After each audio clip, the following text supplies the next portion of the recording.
Hello mga ka, So, now, i-share ko lang habang nag-i-assess ako ng pagkain ko.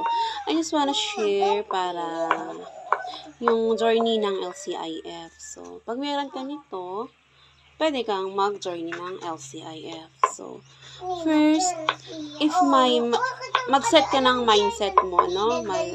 Yung mindset na, ay wow, gusto kong mag-lose weight lalo na pag overweight ka or nasa obese ka. So, mindset.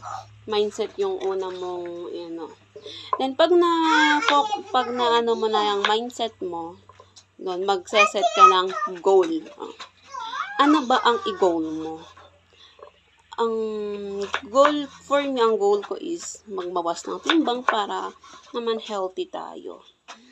So, pag na-set mo na yung goal mo, determination. Kasi, pag i-goal mo yon, di ba, may workouts tayo, dapat may determination ka din or magpursige ka din na gawin yung mga process or basta yung panang process niya. Kasi hindi naman pwedeng biglaan.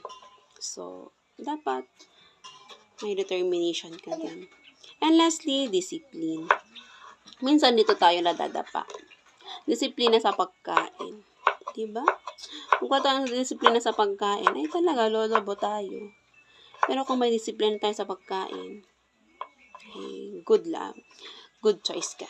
So, sa LCIF, ito lang ang dapat tandaan. First is mindset. Second is goal. Third, determination. And fourth is yung discipline. Yun lang, para ma-achieve mo yung goal mo.